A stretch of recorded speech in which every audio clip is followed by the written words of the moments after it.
नमस्कार मित्रों, क्या अभी जो वीडियो मेन का एग्जाम हुआ ये रद्द हो सकता है क्या? आज इस विषय की जानकारी देने के लिए मैं आप सभी के समक्ष आया हूं। अभी मैं कुछ कमेंट्स देख रहा था यूट्यूब पे, बहुत सारे लोग कमेंट्स कर रहे थे अलग अलग चैनल्स पे कि वीडियो एग्जाम रद्द होना चाहिए, वीडियो एग्जाम रद्द होना चाहिए। और इस वो रद्द करने का कारण ये बता रहे थे कि एक कोई ऐप है सीकर में, उस ऐप से बहुत सारे प्रश्न ऐसे कैसे एज इट इज कॉपी हो गए हैं। तो मैं आप सब लोगों को बताने जा रहा हूं कि यदि किसी ऐप से इस तरह के क्वेश्चन कॉपी हो गए और वो परीक्षा में आ गए तो यह कोई वीडियो मेन एग्जाम रद्द करने का कोई ऑथेंटिक प्रूफ नहीं है। मतलब केवल वहां से क्वेश्चन आ गए और फिर इस आधार पर कोर्ट इस एग्जाम को रद्द कर दे, तो ऐसा नहीं हो सकता है। क्योंकि यदि वहां से ये एग्जाम इस तरह के क्वेश्चन आ गए, कॉपी हो गए, तो बोर्ड ये कह देगा, यदि कोई उस याचिका लगाएगा कि इस एग्जाम को रद्द करना चाहिए, तो बोर्ड ये कह देगा कि ये तो संयोग है, कोइंसिडेंस से इस तरह के हम तो कहीं से क्वेश्चंस उठा सकते हैं। तो बोर्ड ये कह देगा कि ये तो संयोग है केवल। तो मित्रों, केवल इस ऐप से क्वेश्चन मिल जाना ये कोई आधार नहीं है। लेकिन मैं आप सभी को बता रहा हूं, इसका एक अपवाद भी है।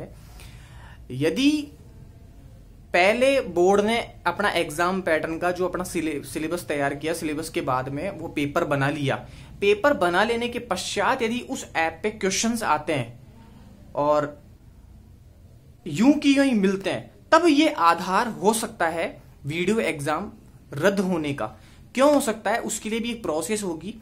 पहले जो हमारी सरकार है उसे एक स्वतंत्र एजेंसी का गठन करना पड़ेगा जो कि इसकी निष्पक्ष जांच करे। जांच करने के बाद में यदि कोई पाया जाता है संदिग्ध अवस्था में कि भाई इस जो ऐप है, इसके जो संस्थान प्रबंधक है, इनका विभाग में किसी से संपर्क है, मैं पॉसिबिलिटी बता रहा हूं कि कंफर्मेशन नहीं है, यदि वो जांच में ऐसा पाते हैं कि भाई उनका संपर्क विभाग में है और पहले अधीनस्थ बोर्ड वालों ने इस एग्जाम पैटर्न को तैयार किया, पेपर को तैयार किया, उसके बाद में इस ऐप पे प्रश्न डलते हैं, उसके बाद में यदि जांच में सिद्ध हो पाता है तो उसके बाद में ये एक ऑथेंटिक प्रूफ होगा, एविडेंस होगा ये इनके खिलाफ कि भाई वहां से इस तरह के क्वेश्चंस कॉपी हुए हैं। उस आधार पे वीडियो मेन एग्जाम को रद्द किया जा सकता है। अन्यथा यदि मान लो ऐसे तो बहुत सारे क्वेश्चंस इधर उधर से बोर्ड उठा सकता है, ये ऐप भी उनमें से एक ही होगा, तो बोर्ड ये कह सकता है कि हम तो कहीं से भी क्वेश्चंस उठा सकते हैं, ये एक संयोग से मिल गया है। लेकिन यदि किसी स्वतंत्र एजेंसी के द्वारा जांच होती है, जांच में ये निष्पक्ष पाया जाता है कि पहले बोर्ड ने अपना पैटर्न तैयार किया है, मतलब पेपर तैयार किया है, उसके बाद में वहां उस ऐप पर क्वेश्चंस डलते हैं, एज इट इज कॉपी होते हैं वो 60-70 क्वेश्चन, फिर उस आधार पर वास्तव में मामला संदेहास्पद हो जाता है।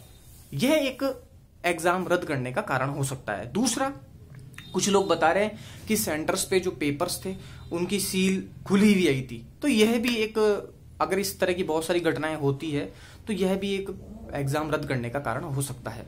धन्यवाद।